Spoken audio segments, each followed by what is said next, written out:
नमस्कार दोस्तों, जब लोगों को सब फ्री में ही मिलेगा तो लोग काम कैसे करेंगे। हाल ही में सुप्रीम कोर्ट द्वारा मुफ्त की योजनाओं पर सख्त टिप्पणी की गई है और सरकार को निर्देश दिया गया है कि इस पर फिर से पुनः विचार करें। तो ये सुप्रीम कोर्ट के द्वारा इन मुफ्त योजनाओं पर क्या टिप्पणी की गई है, इसके प्रमुख बिंदुओं पर आज हम चर्चा करते हैं। हाल ही में क्या हुआ है कि तमिलनाडु की विद्युत वितरण निगम लिमिटेड ने एक याचिका दायर की है सुप्रीम कोर्ट में। उन्होंने कहा है कि तमिलनाडु की जो सरकार है, उन्होंने चुनाव के समय ये घोषणा की थी कि हम सभी वर्गों को मुफ्त में बिजली प्रदान करेंगे, लेकिन तमिलनाडु की विद्युत वितरण निगम लिमिटेड जो कंपनी है वो खुद स्वयं आर्थिक संकट से जूझ रही है। तो वो लोगों को कहना चाहिए मुफ्त में बिजली कैसे प्रदान करेंगे, जबकि वहां की सरकार ने ये बोले थे कि सभी वर्गों को मुफ्त में बिजली प्रदान की जाएगी। तो क्या ये सही है सभी वर्गों को मुफ्त जो योजनाएं है वो प्रदान किया जाना? क्योंकि कुछ ऐसे वर्ग होते हैं जो अमीर वर्ग की कैटेगरी में आते हैं। क्या अमीर वर्ग में अगर मान के चलो कि उसके घर में एसी चल रहा है, फ्रिज चल रहा है, कूलर चल रहा है ना, तो उसका जो कहना चाहिए पैसा है वो राज्य क्यों हो, है ना। कुछ ऐसे वर्ग भी होते हैं जिसके घर पे जो है एक पंखे के तहत जो है कहना चाहिए या एक बल्ब के तहत जो है बिजली का यूज किया जाता है। तो सरकार को निर्देश दिए है सुप्रीम कोर्ट ने कि आप ऐसे वर्ग को, मतलब जो पात्र व्यक्ति है उसी को ही जो है मुफ्त योजनाओं का लाभ प्रदान कीजिए। तो हुआ क्या है, अब देखते हैं। अभी हमने देखा कि जो तमिलनाडु की सरकार ने ये घोषणा की थी, 5 राज्य ऐसे हैं जहां पर कहना चाहिए जो मुफ्त की योजना है उसमें सबसे ज्यादा राजस्व खर्च किया जाता है। इससे क्या होगा, राजस्व घाटा बढ़ेगा। तो सबसे ज्यादा जो राजस्व मतलब कहना चाहिए पैसा मुफ्त योजनाओं पर यूज किया जाता है वो है एमपी। लाडली बहना योजना हाल ही में जो चालू की गई है मोहन यादव की सरकार के द्वारा। फिर उसके बाद महाराष्ट्र, वहां पे भी योजनाएं चालू की गई है चुनाव के बाद। फिर गुजरात, पंजाब और हरियाणा, ठीक है।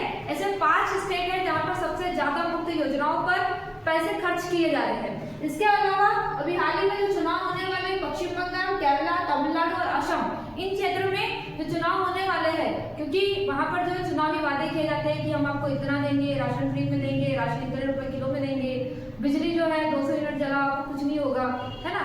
तो पश्चिम बंगाल सरकार में जो ममता बनर्जी की सरकार है वहां पर एक योजना चलाई जाती है लक्ष्मी भंडार योजना।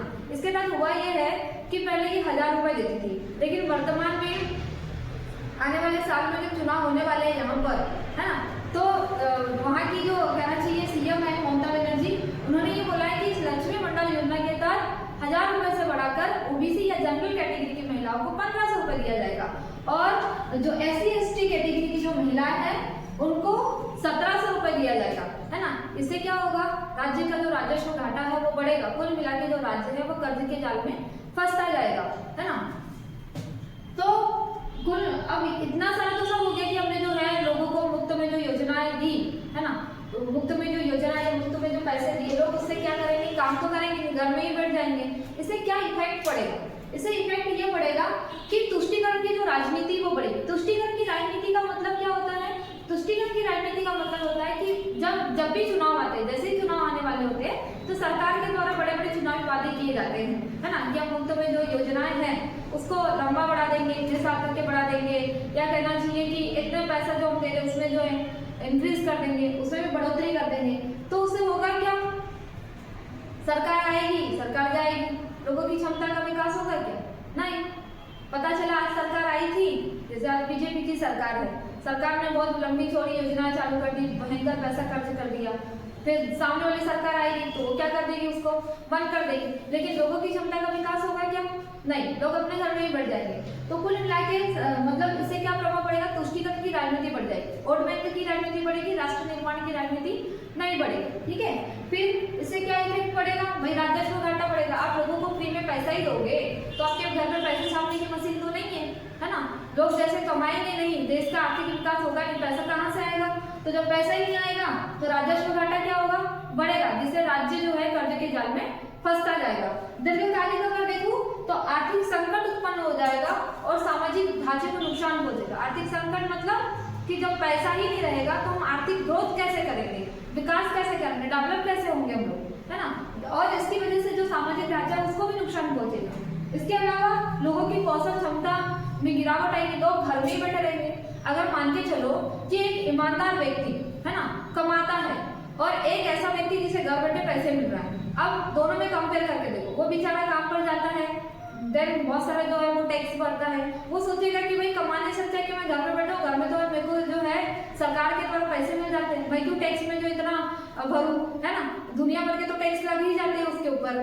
तो कुल मिला के लोगों की कौशल क्षमता का क्या होगा, गिरावट आएगी, नुकसान होगा, काम करेगा ही नहीं। तो सरकार मतलब सुप्रीम कोर्ट के द्वारा ये बोला गया है कि आप पात्र व्यक्ति को जो है इस योजनाओं का लाभ दीजिए, और कहना चाहिए जो अपात्र व्यक्ति है ना, जिसको मतलब आप सभी लोगों को, सभी वर्गों को जो है कहना चाहिए मुफ्त योजना दे रहे हैं। तो इन्होंने ये बोला सुप्रीम कोर्ट ने कि आप पात्र व्यक्ति को जो है अमीर वर्ग और गरीब वर्गों में अंतर देखते हुए उन लोगों को जो है मुफ्त योजना दे, जैसे मिड डे मील योजना, बच्चों के पोषण विकास के लिए जो है स्कूलों के माध्यम से, क्योंकि गरीब वर्ग के बच्चे ही जो है गवर्नमेंट स्कूल में पढ़ते हैं, सरकार कहना चाहिए जो गवर्नमेंट सरकारी नौकरी वाले हैं और उनके जो बच्चे हैं वो प्राइवेट स्कूल में पढ़ते हैं, है ना। तो ये मिड डे मील योजना अच्छी है, स्तनपान के लिए महिलाओं के लिए जो कुछ योजनाएं चल रही, कुछ योजनाएं अच्छी है।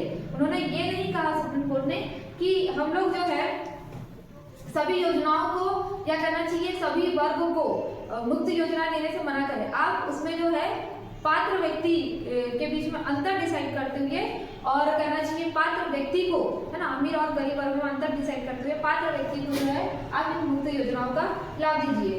तो हमने ये पढ़ा कि भाई इससे क्या प्रभाव पड़ेगा, सुप्रीम कोर्ट ने ये, आप मुझे कमेंट बॉक्स में बताइए कि क्या सरकार के द्वारा जो दी जा रही मुफ्त योजनाएं हैं वो हमारे लिए सही है या गलत है। ठीक है, थैंक यू।